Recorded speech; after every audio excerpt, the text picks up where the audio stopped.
ಪಟ್ಟಕ್ಕಾಗಿ ದೆಹಲಿ ದಂಡಯಾತ್ರೆ ಆಯಿತು. ಶಾಸಕರ ಸಪೋರ್ಟ್ ಆಯಿತು. ಜಾತಿಗಳು ಮಠಗಳನ್ನು ಅಖಾಡಕ್ಕೆ ಇಳಿಸಿದ್ದು ಆಯಿತು. ಈಗ ಸಿಎಂ ಡಿಸಿಎಂ ಮಧ್ಯೆ ಹೊಸ ವಾರ್. ಸೋಷಿಯಲ್ ಮೀಡಿಯಾ ಪೋಸ್ಟ್ಗಳಲ್ಲೇ ಗುದ್ದಾಡಿಕೊಳ್ತಾ ಇರೋದೇಗೆ ಸಿಎಂ ಡಿಸಿಎಂ. ಏನಿದು ಪೋಸ್ಟ್ ವಾರ್? ಡಿಕೆಶಿ ಪೋಸ್ಟ್ಗಳಿಗೆ ಸಿದ್ದರಾಮಯ್ಯ ಕೌಂಟರ್ ಕೊಡ್ತಾ ಇರೋದು ಹೇಗೆ?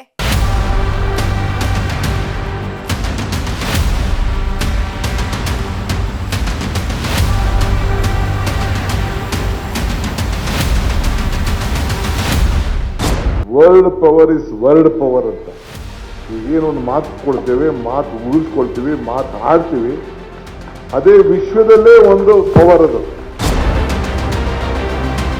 ಒಟ್ಟು ಮಾತು ವಿಚಾರ ಯಾವುದು ನಾನು ಮಾತಾಡಕ್ ಹೋಗಿಲ್ಲ. I have not posted anything. ಒಂದ್ ಕಡೆ ಆ ಕುರ್ಚಿಗೋಸ್ಕರ ಇಡೀ ಕಾನ್ಸಾರ್ ಯುದ್ಧ ಮಾಡಕ್ಕೆ ರೆಡಿ ಆಗಿದೆ. ಇನ್ನೊಂದ್ ಕಡೆ ಸಾವಿರಾರು ಜನ ಶೌರ್ಯಾಂಗರು ಆ ಕುರ್ಚಿನ ಸುಟ್ಟಾಕಕ್ಕೆ ರೆಡಿ ಆದ್ರು.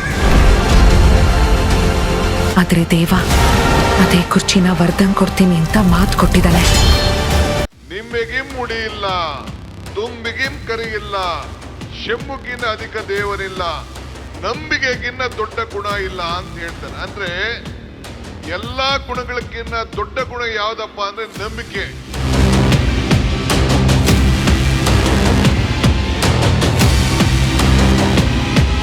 ರಾಜ್ಯದ ಸಿಎಂ ಮತ್ತು ಡಿಸಿಎಂ ನಡುವೆ ಈಗ ವಾರ್ ನಡೀತಾ ಇದೆ. ವಾರ್ ಅಂದ್ರೆ ಇದು ಅಂತಿಂತ ವಾರ್ ಅಲ್ಲ, ವರ್ಲ್ಡ್ ವಾರ್. ವರ್ಲ್ಡ್ ವಾರ್ ಅನ್ನೇ ವರ್ಲ್ಡ್ ವಾರ್ ರೀತಿ ಮಾಡ್ತಾ ಇದ್ದಾರೆ. ಸೋಷಿಯಲ್ ಮೀಡಿಯಾ ಪೋಸ್ಟ್ಗೆ ಪೋಸ್ಟ್ ಮೂಲಕವೇ ತಿರುಗೇಟು ಕೊಡ್ತಾ ಇದ್ದಾರೆ. ಕೊಟ್ಟ ಮಾತಿಗೆ ಅವರು ಒಂದು ಅರ್ಥ ಕೊಟ್ರೆ ಇವರು ಇನ್ನೊಂದು ಅರ್ಥ ಕೊಡ್ತಾ ಇದ್ದಾರೆ. ಮಾತಿಗೆ ಮಾತು, ಏಟಿಗೆ ಎದುರೇಟು, ಕೌಂಟರ್ಗೆ ರೀ ಕೌಂಟರ್ ಕೊಡ್ತಾ ಇದ್ದಾರೆ.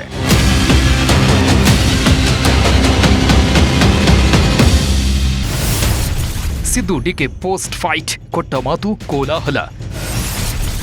ಡಿಕೆಶಿಯ ಕೊಟ್ಟ ಮಾತಿಗೆ ಕೌಂಟರ್ ಕೊಟ್ಟಿದ್ದೇಗೆ ಸಿದ್ದು. ತಾರಕಕ್ಕೇರಿದ ಗದ್ದುಗೆ ಗುದ್ದಾಟ, ಕುರ್ಚಿ ಕದನಕ್ಕೆ ಅಂತ್ಯ ಯಾವಾಗ? ರಾಜಕಾರಣಿಗಳು ಅಂದ್ರೆ ಅವರ ನಡುವೆ ಚಿತ್ರ ವಿಚಿತ್ರ ಗಲಾಟೆಗಳು ನಡೀತಾ ಇರುತ್ತೆ. ರಾಜಕಾರಣಿಗಳ ನಡುವೆ ಹೆಚ್ಚಾಗಿ ಮಾತಿನ ಯುದ್ಧ ನಡೆದ್ರೆ ಕೆಲವೊಮ್ಮೆ ಪೋಸ್ಟರ್ ವಾರ್ಗಳು ನಡೆಯುತ್ತೆ. ಆದರೆ ಇದು ಸೋಷಿಯಲ್ ಮೀಡಿಯಾ ಯುಗ. ಇಲ್ಲಿ ಸೋಷಿಯಲ್ ಮೀಡಿಯಾದ ಮೂಲಕ ಹೇಳಿದ್ರೇನೆ ಜನರಿಗೆ ಗೊತ್ತಾಗೋದು. ಅದಕ್ಕೆ ಈಗ ರಾಜಕಾರಣಿಗಳು ಸೋಷಿಯಲ್ ಮೀಡಿಯಾ ಮೂಲಕವೇ ಕಾದಾಟಕ್ಕಿಳಿದಿದ್ದಾರೆ. ಈ ವಿಶೇಷ ಏನಪ್ಪಾ ಅಂದ್ರೆ ರಾಜ್ಯದಲ್ಲಿ ನಡೀತಾ ಇರೋ ಸಿಎಂ ಕುರ್ಚಿ ವಾರ್ ಸಹ ಈಗ ಸೋಷಿಯಲ್ ಮೀಡಿಯಾಗೆ ಹೋಗಿದೆ.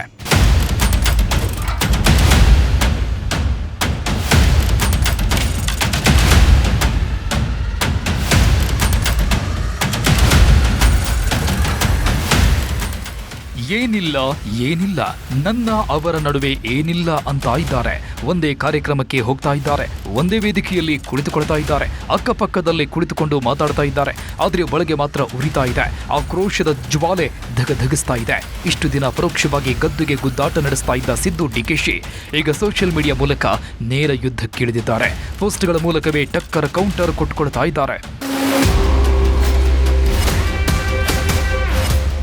ರಾಜಕಾರಣಿಗಳು ಈಗ ಡೈಲಾಗ್ ಹೊಡೆಯೋದ್ರಲ್ಲಿ ಸಿನಿಮಾ ಹೀರೋಗಳನ್ನೇ ಮೀರಿಸೋ ಹಂತಕ್ಕೆ ಹೋಗಿದ್ದಾರೆ. ಶ್ಲೋಕಗಳನ್ನು ಹೇಳ್ತಾ ಇದ್ದಾರೆ, ಹೀರೋಗಳ ರೀತಿ ಡೈಲಾಗ್ಗಳನ್ನು ಹೊಡಿತಾ ಇದ್ದಾರೆ. ಬೇರೆ ಪಕ್ಷದವರ ವಿರುದ್ಧ ಮಾತಾಡಬೇಕಾದ್ರೆ ನೇರ ಡೈಲಾಗ್ ಹೊಡೆಯೋ ನಾಯಕರು ತಮ್ಮದೇ ಪಕ್ಷದವರಿಗೆ ಕೌಂಟರ್ ಕೊಡಬೇಕು ಅಂದ್ರೆ ಸೋಷಿಯಲ್ ಮೀಡಿಯಾವನ್ನ ಬಳಕೆ ಮಾಡ್ತಾರೆ. ಸದ್ಯ ಡಿಕೆಶಿ ಮತ್ತು ಸಿದ್ದು ನಡುವೆಯೂ ಈಗ ಸೋಷಿಯಲ್ ಮೀಡಿಯಾ ವಾರ್ ನಡೀತಾ ಇದೆ. ಡಿಕೆಶಿ ಸಿದ್ದರಾಮಯ್ಯ ವಿರುದ್ಧ ಬಹಿರಂಗವಾಗಿ ಏನೂ ಮಾತಾಡುವಂತೆ ಇಲ್ಲ. ಸಿದ್ದು ಡಿಕೆಶಿ ವಿರುದ್ಧವೂ ನೇರವಾಗಿ ಅಸಮಾಧಾನ ಹೊರಹಾಕುವಂತೆ ಇಲ್ಲ. ಅದಕ್ಕೆ ಈಗ ತಮ್ಮ ಅಸಮಾಧಾನಗಳನ್ನೆಲ್ಲ ತೋರ್ಪಡಿಸೋದಕ್ಕೆ ಸೋಷಿಯಲ್ ಮೀಡಿಯಾಗಳನ್ನ ವೇದಿಕೆ ಮಾಡಿಕೊಂಡಿದ್ದಾರೆ.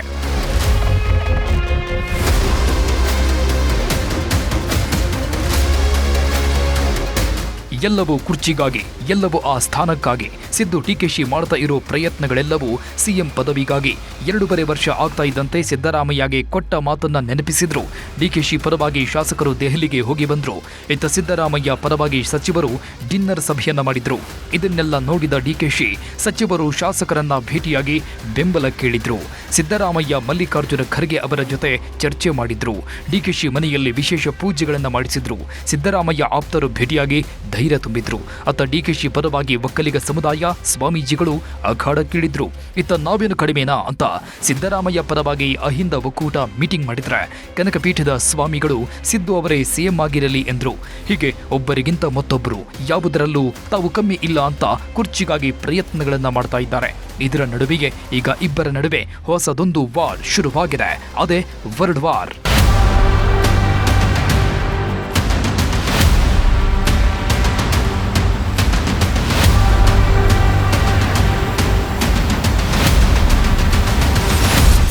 ಸಿದ್ದು ಡಿಕೆಶಿ ನಡುವೆ ನಡೀತಿದೆ world war.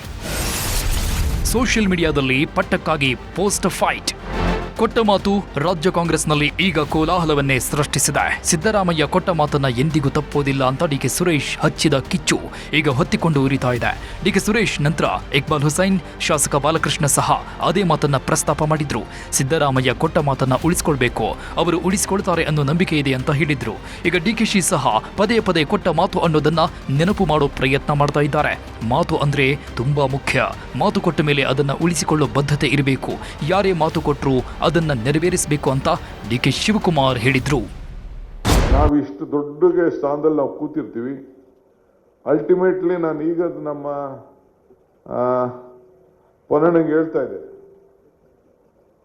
World power is world power ಅಂತ.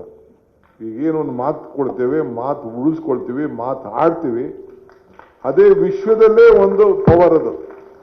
ಒಬ್ಬ ಜಡ್ಜಿ ಕೊಡ್ಲಿ, ಪ್ರೆಸಿಡೆಂಟ್ ಆಫ್ ಇಂಡಿಯಾ ಕೊಡ್ಲಿ, ನಾನು ಕೊಡ್ಲಿ, ನೀವು ಕೊಡ್ಲಿ, ಮನೇಲಿ ಮಾತಾಗ್ಲಿ, that is the biggest power. ಆ ಪವರ್ಗೆ ನಾವು ಈ ರೀತಿ ಕೊಟ್ಟಂತ ಮಾತುಗಳಿಗೆ ನಾವೆಲ್ಲ ಕೂಡ ರಕ್ಷಣೆ ಮಾಡಿಕೊಂಡು ನಾವು ಹೋಗ್ತಾ ಇದ್ದೇವೆ. ಎಲ್ಲಂದ್ರಲ್ಲಿ ಇದ್ದಕ್ಕಿದ್ದಂತೆ ಡಿಕೆ ಶಿವಕುಮಾರ್ ಈ ರೀತಿ ಮಾತುಗಳನ್ನ ಹೇಳ್ತಾ ಇದ್ದಾರೆ. ಕೆಪಿಸಿಸಿ ಕಚೇರಿಯಲ್ಲಿ ನಡೆದ ಸಂವಿಧಾನ ದಿನದ ಕಾರ್ಯಕ್ರಮದಲ್ಲೂ ಡಿಸಿಎಂ ಡಿಕೆಶಿ ಕೊಟ್ಟ ಮಾತಿನ ಬಗ್ಗೆ ಪ್ರಸ್ತಾಪಿಸಿದ್ರು. ಅಲ್ಲಿ ಯಾಕೆ ಆ ಮಾತು ಅನ್ನೋದು ತುಂಬಾ ಜನರಿಗೆ ಗೊತ್ತಾಗ್ತಾ ಇಲ್ಲ. ಆದ್ರೆ ಆ ಮಾತನ್ನ ಸಿದ್ದರಾಮಯ್ಯ ಅವರಿಗೆ ಹೇಳಿದ್ದಾರೆ ಅಂತ ಹೇಳಲಾಗ್ತಾ ಇದೆ. ಕೊಟ್ಟ ಮಾತನ್ನ ಉಳಿಸಿಕೊಂಡು ಹೋಗುವ ಕೆಲಸ ಆಗಬೇಕು ಅಂತ ಡಿಕೆಶಿ ಹೇಳಿದ್ದು ಸಿದ್ದರಾಮಯ್ಯ ಬಗ್ಗೆಯೇ ಅನ್ನೋ ಚರ್ಚೆ ನಡೀತಾ ಇದೆ. ಯಾಕಂದ್ರೆ ಈ ಹಿಂದೆ ಡಿಕೆ ಸುರೇಶ್ ನೇರವಾಗಿ ಸಿದ್ದರಾಮಯ್ಯ ಹೆಸರನ್ನೇ ಪ್ರಸ್ತಾಪಿಸಿ ಅವರು ಕೊಟ್ಟ ಮಾತು ತಪ್ಪಲ್ಲ ಅಂತ ಹೇಳಿದ್ರು. ಈಗ ಡಿಕೆಶಿ ಕೊಟ್ಟ ಮಾತು ಅನ್ನೋದು ಎಷ್ಟು ಮುಖ್ಯ ಅನ್ನೋದನ್ನ ಹೇಳಿದ್ದಾರೆ. ಆ ಮೂಲಕ ಇಬ್ಬರು ಸಿದ್ದರಾಮಯ್ಯ ಅವರಿಗೆ ಮಾತನ್ನ ನೆನಪಿಸೋ ಕೆಲಸ ಮಾಡ್ತಾ ಇದ್ದಾರೆ ಅಂತ ಹೇಳಲಾಗ್ತಾ ಇದೆ.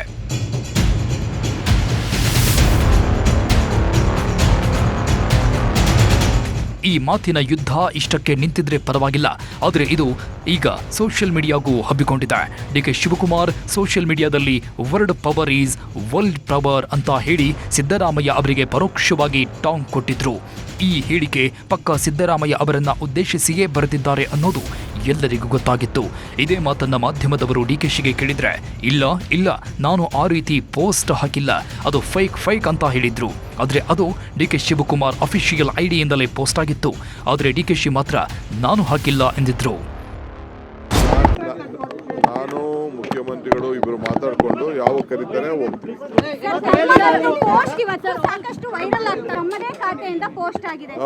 ನಾನು ಯಾವುದು ಪೋಸ್ಟ್ ಮಾಡಿಲ್ಲ.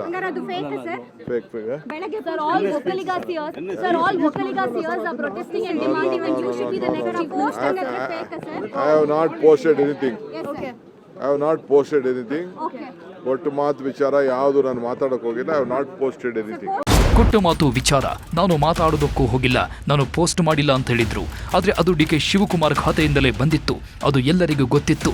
ಕಳೆದ 2-3 ದಿನಗಳಿಂದ ಈ ಕೊಟ್ಟ ಮಾತಿನ ಬಗ್ಗೆ ನಡೀತಾ ಇರೋ ವ್ಯವಹಾರಗಳನ್ನೆಲ್ಲ ಕೂಲಂಕುಷವಾಗಿ ನೋಡಿದ್ದ ಸಿದ್ದರಾಮಯ್ಯ ಅವರದ್ದೇ ರೀತಿಯಲ್ಲಿ ಟಕ್ಕರ್ ಕೊಡೋ ಕೆಲಸ ಮಾಡಿದ್ದಾರೆ.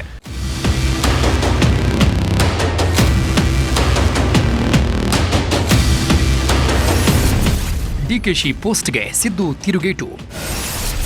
ಕೊಟ್ಟ ಮಾತು ಅಂದ್ರೆ ಏನು ಅಂತ ಹೇಳಿದ ಸಿದ್ದು, ಕಳೆದ ಕೆಲವು ದಿನಗಳಿಂದ ಕೊಟ್ಟ ಮಾತಿನ ಬಗ್ಗೆಯೇ ಜೋರಾಗಿ ಚರ್ಚೆ ನಡೀತಾ ಇದೆ. ಕೊಟ್ಟ ಮಾತು ತಪ್ಪಬಾರದು. ಸಿದ್ದರಾಮಯ್ಯಗೆ ಡಿಕೆಶಿ ಮಾತು ಕೊಟ್ಟಿದ್ದಾರೆ. ಮಾತು ಕೊಟ್ಟ ಮೇಲೆ ಉಳಿಸಿಕೊಳ್ಳಬೇಕು ಅಂತ ಡಿಕೆಶಿ ಪರ ಇರೋ ಶಾಸಕರು, ಸ್ವಾಮೀಜಿಗಳು ಹೇಳ್ತಾ ಇದ್ದಾರೆ. ಡಿಕೆಶಿ ಪರವಾಗಿ ಒಕ್ಕಲಿಗರ ಸಂಘ ಸಭೆ ಮಾಡಿದಾಗಲೂ 2.5 ವರ್ಷಗಳ ಒಪ್ಪಂದ ಆಗಿದೆ ಎಂದಿದ್ರು. ಈಗ ಒಕ್ಕಲಿಗರ ಮಠದ ಸ್ವಾಮೀಜಿಗಳು ಕೊಟ್ಟ ಮಾತಿನ ಬಗ್ಗೆಯೇ ಪ್ರಸ್ತಾಪ ಮಾಡ್ತಾ ಇದ್ದಾರೆ. ಡಿಕೆಶಿ ಪರ ನಂಜಾವಧೂತ ಸ್ವಾಮೀಜಿ ಬ್ಯಾಟಿಂಗ್ ಮಾಡಿದ್ದು, ಡಿಕೆಶಿ ಕೂಡ ಸಮುದಾಯದ ಅಗ್ರಗಣ್ಯ ನಾಯಕ. ಅವರು ಪಕ್ಷಕ್ಕೆ ಕೊಟ್ಟ ಕೊಡುಗೆ ಮರೆಯಲಾಗುವುದಿಲ್ಲ. ಈಗ ಸಿದ್ದರಾಮಯ್ಯ ಕೊಟ್ಟ ಮಾತನ್ನ ತಪ್ಪಬಾರದು ಅಂತ ಹೇಳಿದ್ದಾರೆ. ಸಿದ್ದರಾಮಯ್ಯನವರು ಅತ್ಯಂತ ಉತ್ತಮವಾದ ಆಡಳಿತವನ್ನು ನಾಡಿಗೆ ನೀಡ್ತಾ ಇದ್ದಾರೆ ಕಳೆದ 5 ವರ್ಷ ಮತ್ತು ಈಗ 2.5 ವರ್ಷದಿಂದ. ಅದು ನಿಸ್ಸಂದೇಹವಾಗಿ ನಾವು ಹೇಳ್ಬೋದು. ಆದರೆ ಅವರ ಪಕ್ಷದ ಹಿರಿಯರು ಕೊಟ್ಟಂತ ಮಾತನ್ನು ಉಳಿಸ್ಕೊಳ್ಳಿ, ಶಿವಕುಮಾರ್ಗೂ ಒಂದು ಅವಕಾಶ ಮಾಡಿಕೊಡ್ಲಿ. ಅವರು ಕೂಡ ಇಂದ ವರ್ಗದಿಂದಲೇ ಬಂದಂತವರು. ರಾಜಣ್ಣ ಮತ್ತೆ ಡಾಕ್ಟರ್ ಯತೀಂದ್ರ ಸಿದ್ದರಾಮಯ್ಯ ಸೇರಿದಂತೆ ಹಲವು ಕಾಂಗ್ರೆಸ್ ಶಾಸಕರು ಆಕ್ಷೇಪವೆತ್ತಿದ್ದಾರೆ. ಮಠಾಧೀಶಗಳು ಇದ್ರ ಬಗ್ಗೆ ಮಧ್ಯಪ್ರವೇಶ ಮಾಡಬಾರದು ಅನ್ನುವಂತ ನಿಟ್ಟಿನಲ್ಲಿ ಸ್ವಾಮಿಗಳೇ ಅವ್ರು ಹೇಳೋದನ್ನು ಸ್ವಾಗತ ಮಾಡ್ತೀನಿ. ಅವ್ರು ಹೇಳೋದನ್ನು ಸಂಪೂರ್ಣ ಸ್ವಾಗತ ಮಾಡ್ತೀನಿ. ಯಾವ ಸ್ವಾಮಿಗಳು ಕೂಡ ಇದು ಅನಿವಾರ್ಯನೂ ಅಲ್ಲ, ಅವಶ್ಯಕತೆನೂ ಅಲ್ಲ ಅಲ್ವಾ ಗೌಡ್ರೆ? ಅದರಿಂದ ನಮ್ಗೆ ಇದರ ಅವಶ್ಯಕತೆ ಇಲ್ಲ. ಒಂದು ದೊಡ್ಡ ಸಮುದಾಯದ ಹಿನ್ನೆಲೆಯನ್ನು ಬಂದಾಗ, ಒಂದು ಸಮೂಹದ ಹಿನ್ನೆಲೆಯನ್ನು ಬಂದಾಗ ಅವ್ರು ಏನು ಅಪೇಕ್ಷೆ ಪಡ್ತಾರೆ ಅವರ ಧ್ವನಿಯಾಗಿ ನಾವು ಮಾತಾಡುವಂಥದ್ದು. ಈಗ ನಿಮ್ಮ ನುಡಿಕೊಂಬಂದು ಪ್ರತಿಯೊಬ್ಬ ಸಮುದಾಯದ ಸದಸ್ಯ ಮಾತಾಡ್ಲಿಕ್ಕೆ ಆಗ್ತದ? ಡಿಕೆಶಿ ಪರವಾಗಿ ಇರೋ ಎಲ್ಲರೂ ಸಹ ಕೊಟ್ಟ ಮಾತನ್ನೇ ಪ್ರಸ್ತಾಪ ಮಾಡ್ತಾ ಇದ್ದಾರೆ. ಒಪ್ಪಂದ ಆಗಿದೆ ಅಂತ ಹೇಳ್ತಾ ಇದ್ದಾರೆ. ಆದರೆ ಈ ಕೊಟ್ಟ ಮಾತಿನ ಬಗ್ಗೆ ಒಪ್ಪಿಕೊಳ್ಳೋದಕ್ಕೆ ಸಿದ್ದು ಬಣ ತಯಾರಾಗಿಲ್ಲ. ಸಿದ್ದರಾಮಯ್ಯ ಅಧಿಕಾರ ವಹಿಸಿಕೊಂಡಾಗ ಆ ರೀತಿ ಯಾವುದೇ ಒಪ್ಪಂದ ಆಗಿಲ್ಲ ಅಂತ ಹೇಳ್ತಾ ಇದ್ದಾರೆ. ಆದರೂ ಡಿಕೆಶಿ ಮಾತ್ರ ಕೊಟ್ಟ ಮಾತಿನ ಬಗ್ಗೆ ಹೇಳಿಕೆ ಕೊಡೋದು, ಪೋಸ್ಟ್ ಮಾಡೋದನ್ನ ನಿಲ್ಲಿಸಿಲ್ಲ. ಜಗತ್ತಿನ ಅತಿ ದೊಡ್ಡ ಶಕ್ತಿ ಎಂದರೆ ಕೊಟ್ಟ ಮಾತನ್ನು ಉಳಿಸಿಕೊಳ್ಳುವುದಾಗಿದೆ. ಅದು ನ್ಯಾಯಾಧೀಶರಾಗಲಿ, ಅಧ್ಯಕ್ಷರಾಗಲಿ, ನಾನು ಸೇರಿದಂತೆ ಬೇರೆ ಯಾರೇ ಆಗಿರಲಿ, ಎಲ್ಲರೂ ಮಾತಿನಂತೆ ನಡೆಯಬೇಕು. ಮಾತಿನ ಶಕ್ತಿ ಅಂದ್ರೆ ಅದು ವಿಶ್ವಶಕ್ತಿ. ಡಿಕೆ ಶಿವಕುಮಾರ್ ಹಲವು ಸಂದರ್ಭಗಳಲ್ಲಿ ಮಾತಾಡಿದ್ದನ್ನೆಲ್ಲ ತಮ್ಮ ಸೋಷಿಯಲ್ ಮೀಡಿಯಾದಲ್ಲಿ ಪೋಸ್ಟ್ ಮಾಡ್ತಾರೆ. ಇತ್ತೀಚೆಗೆ ಕೆಪಿಸಿಸಿ ಕಾರ್ಯಕ್ರಮದಲ್ಲಿ ಡಿಕೆಶಿ ಕೊಟ್ಟ ಮಾತಿನ ಬಗ್ಗೆ ಮಾತಾಡಿದ್ರು. ಅದನ್ನೇ ನಂತರ ಅವರ ಖಾತೆಯಿಂದ ಪೋಸ್ಟ್ ಮಾಡಲಾಗಿತ್ತು. ಆದರೆ ಡಿಕೆಶಿ ಅದನ್ನ ಫೇಕ್ ಅಂತ ಹೇಳಿದ್ರು. ಕೊಟ್ಟ ಮಾತಿನ ಬಗ್ಗೆ ಇಷ್ಟೆಲ್ಲ ಹೇಳ್ತಾ ಇದ್ದಂತೆ ಎಲ್ಲೋ ಒಂದು ಕಡೆ ಸಿದ್ದರಾಮಯ್ಯ ಅವರಿಗೂ ಬೇಸರ ಉಂಟು ಮಾಡಿತ್ತು. ಆ ಬೇಸರವನ್ನ ಬಹಿರಂಗವಾಗಿ ತೋರ್ಪಡಿಸಿಕೊಳ್ಳುವಂತೆ ಇಲ್ಲ. ಯಾಕಂದ್ರೆ ಡಿಕೆಶಿ ಎಲ್ಲೂ ಬಹಿರಂಗವಾಗಿ ಕುರ್ಚಿ ಬಗ್ಗೆ ಮಾತಾಡ್ತಾ ಇಲ್ಲ. ತೆರೆಮರೆಯಲ್ಲೇ ಕಸರತ್ತುಗಳನ್ನ ಮಾಡ್ತಾ ಇದ್ದಾರೆ. ಅದಕ್ಕೆ ಈಗ ಸಿದ್ದರಾಮಯ್ಯ ಸಹ ಪರೋಕ್ಷವಾಗಿಯೇ ಡಿಕೆಶಿ ಪೋಸ್ಟ್ಗೆ ಟಕ್ಕರ್ ಕೊಟ್ಟಿದ್ದಾರೆ.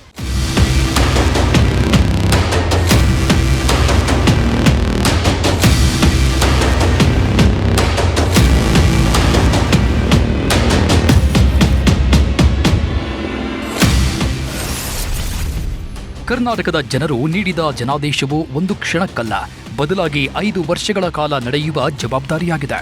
ನಾನು ಸೇರಿದಂತೆ ಕಾಂಗ್ರೆಸ್ ಪಕ್ಷವು ನಮ್ಮ ಜನರ ಪರವಾಗಿ ಸಹಾನುಭೂತಿ, ಸ್ಥಿರತೆ ಮತ್ತು ಧೈರ್ಯದಿಂದ ನಡೆದುಕೊಳ್ಳುತ್ತಿದ್ದೇವೆ. ಕರ್ನಾಟಕಕ್ಕೆ ನಮ್ಮ ಮಾತು ಕೇವಲ ಒಂದು ಘೋಷಣೆಯಲ್ಲ, ಅದೇ ನಮಗೆ ಪ್ರಪಂಚ.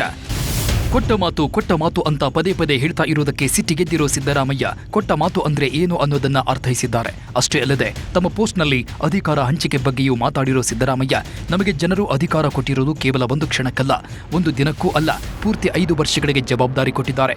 ನಾವು ಧೈರ್ಯದಿಂದ ನಡೆದುಕೊಳ್ತಾ ಇದ್ದೇವೆ. ಜನರಿಗೆ ಕೊಟ್ಟ ಮಾತುಗಳನ್ನು ನೆರವೇರಿಸ್ತಾ ಇದ್ದೇವೆ. ನಾವು ಜನರಿಗೆ ಕೊಟ್ಟಿರೋದು ಮಾತು ಕೇವಲ ಘೋಷಣೆ ಅಲ್ಲ, ಅದೇ ನಮಗೆ ಪ್ರಪಂಚ ಅಂತ ಪೋಸ್ಟ್ ಮಾಡಿದ್ದಾರೆ.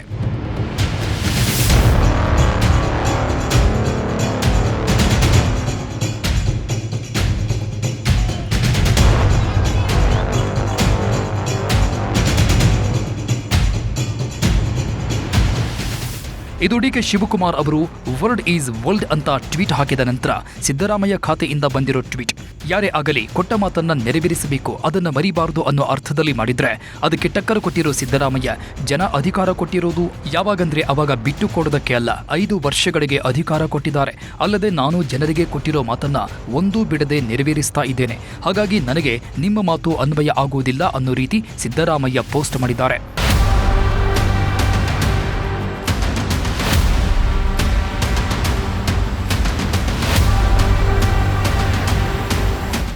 ಈ ಪೋಸ್ಟ್ಗಳ ಬಗ್ಗೆಯೇ ಈಗ ದೊಡ್ಡ ಮಟ್ಟದಲ್ಲಿ ಚರ್ಚೆ ನಡೀತಾ ಇದೆ.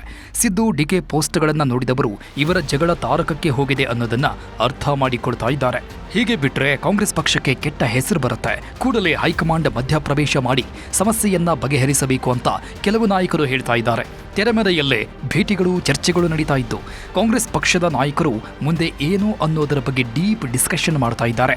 ಗುರುವಾರ ರಾತ್ರಿ ಸಿದ್ದರಾಮಯ್ಯ ಅವರನ್ನ ಭೇಟಿಯಾಗಿದ್ದ ಬಿಕೆ ಹರಿಪ್ರಸಾದ್ ನಂತರ ಕೆಎಚ್ ಮುನಿಯಪ್ಪ ಅವರ ನಿವಾಸಕ್ಕೂ ಹೋಗಿ ಚರ್ಚೆ ಮಾಡಿದ್ರು.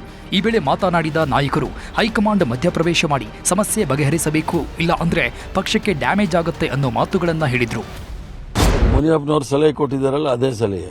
ಆದಷ್ಟು ಬೇಗ ಕೇಂದ್ರದಲ್ಲಿ ನಾಯಕತ್ವ ಇವ್ರನ್ನ ಕರೆಸಿ ಮಾತಾಡಿ ಬಗೆಹರಿಸಬೇಕಾಗತ್ತೆ. ಯಾಕಂದರೆ ಕೇವಲ 140 ಜನ ಶಾಸಕರು ಮಾತ್ರ ಕಾಂಗ್ರೆಸ್ ಪಕ್ಷವನ್ನು ತಂದಿರತಕ್ಕಂಥದ್ದಲ್ಲ. ಹೋದ ಬಾರಿ ಭಾರತೀಯ ಜನತಾ ಪಾರ್ಟಿ, ನರೇಂದ್ರ ಮೋದಿ, ಅಮಿತ್ ಶಾ, RSS ವಿರುದ್ಧ ಎಲ್ಲ ಸಿವಿಲ್ ಸೊಸೈಟಿಯವರು ಮತ್ತು ಕಾಂಗ್ರೆಸ್ಸೇತರ ಜನಸಾಮಾನ್ಯರು ಬಿಜೆಪಿಯ ವಿರುದ್ಧ ಕಾಂಗ್ರೆಸ್ನ ಗೆಲ್ಲಿಸಬೇಕು ಅಂತ ಗೆಲ್ಲಿಸಿದ್ದಾರೆ.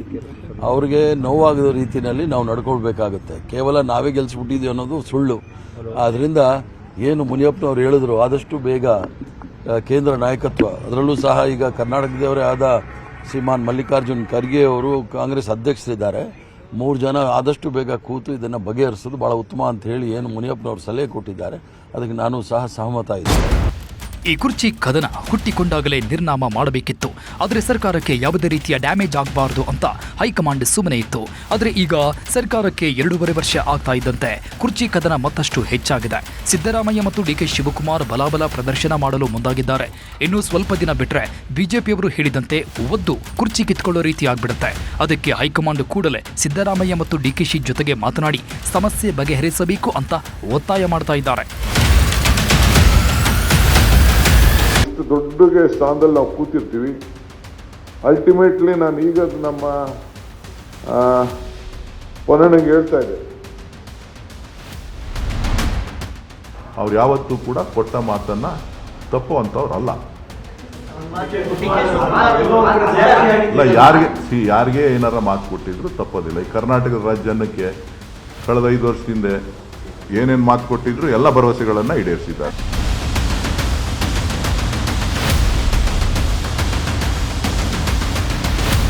ನಮ್ಗೆಲ್ರಿಗೂ ಕೂಡ ಮಾನ್ಯ ಸಿದ್ದರಾಮಯ್ಯವರ ಸಾಹೇಬರ ಮೇಲೆ ನಂಬಿಕೆ ಇದೆ, ವಿಶ್ವಾಸ ಇದೆ.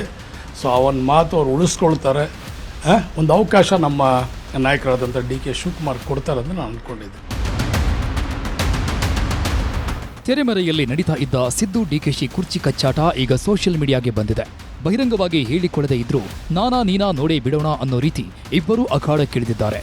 ಅದೇ ರೀತಿ ಪ್ರಯತ್ನಗಳನ್ನ ಮಾಡುತ್ತಾ ವರ್ಲ್ಡ್ ವಾರ್ ಶುರು ಮಾಡಿದ್ದಾರೆ. ಇವರ ಈ ವಾರ್ ಹೈಕಮಾಂಡಿಗೂ ತಲೆನೋವು ಉಂಟು ಮಾಡಿದ್ದು ಹೈಕಮಾಂಡ್ ಈಗ ಏನು ಮಾಡಲಿದೆ ಅನ್ನೋದೇ ಯಕ್ಷ ಪ್ರಶ್ನೆಯಾಗಿದೆ.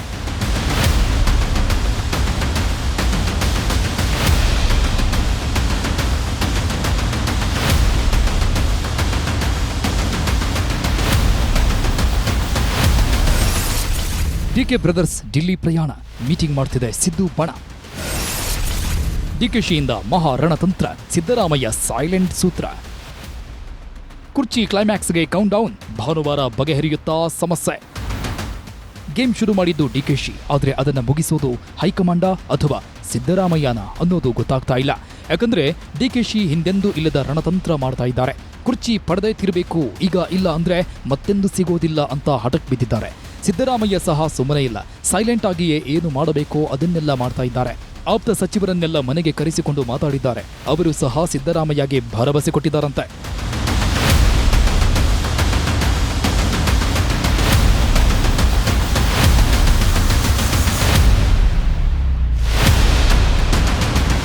ಈ ರೀತಿ ದಿನಕ್ಕೊಂದು ಕ್ಷಣಕ್ಕೊಂದು ಬೆಳವಣಿಗೆಗಳು ನಡೀತಾ ಇರುವಾಗಲೇ ಸಿದ್ದು ಮತ್ತು DK ಮುಖಾಮುಖಿಯಾಗಿದ್ರು. ಮುಖಾಮುಖಿ ಆಗೋದು ಮಾತ್ರ ಅಲ್ಲ, ಒಂದೇ ವೇದಿಕೆಯಲ್ಲಿ ಅಕ್ಕಪಕ್ಕದಲ್ಲಿ ಕುಳಿತುಕೊಂಡಿದ್ರು. ಅಕ್ಕಪಕ್ಕ ಕುಳಿತರು ಹೆಚ್ಚು ಏನೂ ಮಾತಾಡಲಿಲ್ಲ. ವೇದಿಕೆ ಮೇಲೆ ಭಾಷಣ ಮಾಡಿ ತಮ್ಮ ಪಾಡಿಗೆ ತಾವು ಹೋಗಿದ್ರು. ಆದರೆ ಪ್ರತಿ ಸಂದರ್ಭದಲ್ಲೂ ಏನೋ ಒಂದು ಶ್ಲೋಕ ಅಂತ ಪದ್ಯಗಳನ್ನ ಹೇಳುವ DKಶಿ ಈ ವೇದಿಕೆಯಲ್ಲೂ ಸರ್ವಜ್ಞನ ವಚನಗಳನ್ನ ನೆನಪಿಸಿಕೊಂಡ್ರು. ವಚನಗಳ ಮೂಲಕವೇ ಮಾರ್ಮಿಕವಾಗಿ ಏನನ್ನೋ ಹೇಳಲು ಬಯಸಿದ್ರು. ನಿಮ್ಮೆಗಿಂ ಮುಡಿಯಿಲ್ಲ, ತುಂಬಿಗಿಂ ಕರಿಯಿಲ್ಲ, ಶೆಮ್ಮುಗಿನ ಅಧಿಕ ದೇವರಿಲ್ಲ, ನಂಬಿಕೆಗಿನ್ನ ದೊಡ್ಡ ಗುಣ ಇಲ್ಲ ಅಂತ ಹೇಳ್ತಾರೆ. ಅಂದ್ರೆ ಎಲ್ಲಾ ಗುಣಗಳಕ್ಕಿಂತ ದೊಡ್ಡ ಗುಣ ಯಾವ್ದಪ್ಪ ಅಂದ್ರೆ ನಂಬಿಕೆ. ಕಳೆದ 2-3 ದಿನಗಳಿಂದ ಕೊಟ್ಟ ಮಾತಿನ ಮಹತ್ವದ ಬಗ್ಗೆ ಹೇಳ್ತಾ ಇದ್ದ DK ಶಿವಕುಮಾರ್ ಈ ಬಾರಿ ನಂಬಿಕೆ ಬಗ್ಗೆ ಮಾತಾಡಿದ್ದಾರೆ. ನಂಬಿಕೆ ಎಲ್ಲದಕ್ಕಿಂತ ದೊಡ್ಡದು, ನನಗೆ ನಂಬಿಕೆ ಇದೆ ಅನ್ನೋ ಅರ್ಥದಲ್ಲಿ ಮಾತಾಡಿದ್ದಾರೆ. ಅಷ್ಟೇ ಅಲ್ಲದೆ ಕುರ್ಚಿಗಾಗಿ ಈಗಾಗಲೇ ಮುಂಬೈಗೆ ಹೋಗಿ ಬಂದಿರೋ DKಶಿ 2.5 ವರ್ಷ ಅಧಿಕಾರ ಪಡೆದುಕೊಳ್ಳೋದಕ್ಕೆ ಮಹಾ ರಣತಂತ್ರಗಳನ್ನೇ ಮಾಡ್ತಾ ಇದ್ದಾರಂತೆ. ಸಿಎಂ ಕುರ್ಚಿ ಪಡೆದೇ ತೀರಬೇಕು ಅಂತ ರಣತಂತ್ರ ಮಾಡಿರೋ ಡಿಕೆಶಿ ಗುರುವಾರ ದಿಢೀರಂತ ಮುಂಬೈಗೆ ತೆರಳಿದ್ರು. ಅಲ್ಲಿ ಹೈಕಮಾಂಡ್ಗೆ ಆಪ್ತರಾಗಿರೋರನ್ನ ಭೇಟಿಯಾಗಿ ಅವರ ಮೂಲಕ ಬೆಂಬಲ ಪಡೆಯಲು ಪ್ಲಾನ್ ಮಾಡಿದ್ದಾರಂತೆ. ಎಐಸಿಸಿ ನಾಯಕರ ನಿಕಟವರ್ತಿಗಳ ಜೊತೆ ಮಾತುಕತೆ ನಡೆಸಿರೋ ಡಿಕೆಶಿ ಆ ಮೂಲಕ ಎಐಸಿಸಿ ನಾಯಕರ ಬೆಂಬಲ ಪಡೆಯಲು ತಂತ್ರ ಮಾಡಿದ್ದಾರಂತೆ. ಮಹಾರಾಷ್ಟ್ರ ಕಾಂಗ್ರೆಸ್ ನಾಯಕರನ್ನ ಅಖಾಡಕ್ಕಿಳಿಸ್ತಿರೋ ಡಿಕೆಶಿ ಅವರ ಮೂಲಕ ಕುರ್ಚಿ ಪಡೆಯಲು ತಯಾರಿ ನಡೆಸಿದ್ದಾರಂತೆ.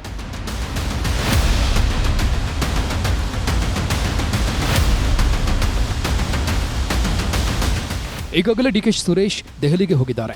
ಅಣ್ಣನ ಪರವಾಗಿ ಅಲ್ಲಿ ಏನೆಲ್ಲ ಮಾಡಬೇಕೋ ಅದನ್ನೆಲ್ಲ ಮಾಡ್ತಾ ಇದ್ದಾರಂತೆ. ಇನ್ನು ಡಿಕೆಶಿಯು ದೆಹಲಿಗೆ ಹೋಗಲು ತಯಾರಾಗಿದ್ದು ಶನಿವಾರ ಅಥವಾ ಭಾನುವಾರ ಹೋಗ್ತಾರೆ ಅಂತ ಹೇಳಲಾಗ್ತಾ ಇದೆ. ಸಿದ್ದು ಮತ್ತು ಡಿಕೆ ವಿಚಾರದಲ್ಲಿ ಈ ಬಾರಿ ಹೈಕಮಾಂಡ್ ಸಹ ಸೀರಿಯಸ್ ಆಗಿದ್ದು ಭಾನುವಾರವೇ ಎಲ್ಲ ಸಮಸ್ಯೆಗೆ ತೆರೆ ಎಳೆಯುವ ಸಾಧ್ಯತೆ ಇದೆ.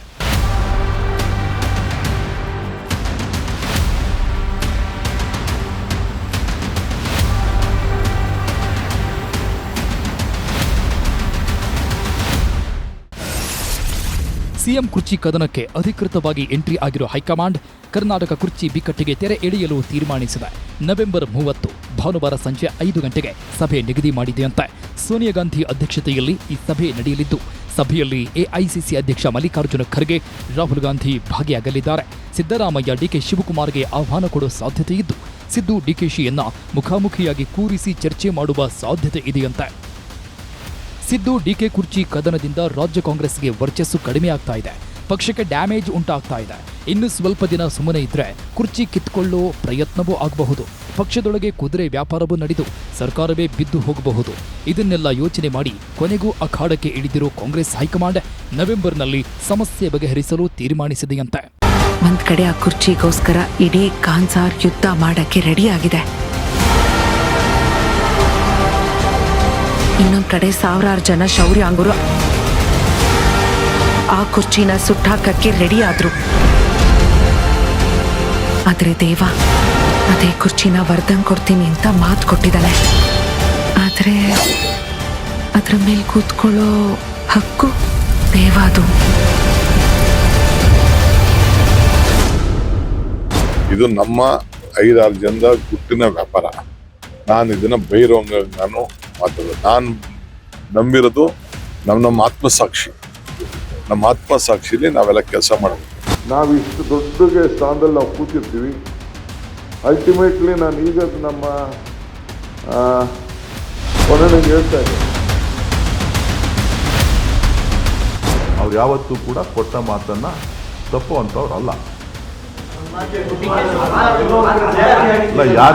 ಯಾರಿಗೆ ಏನಾರ ಮಾತು ಕೊಟ್ಟಿದ್ರು ತಪ್ಪೋದಿಲ್ಲ. ಈ ಕರ್ನಾಟಕದ ರಾಜ್ಯಕ್ಕೆ ಕಳೆದ 5 ವರ್ಷದಿಂದ ಏನೇನು ಮಾತು ಕೊಟ್ಟಿದ್ರು ಎಲ್ಲ ಭರವಸೆಗಳನ್ನು ಈಡೇರಿಸಿದ್ದಾರೆ.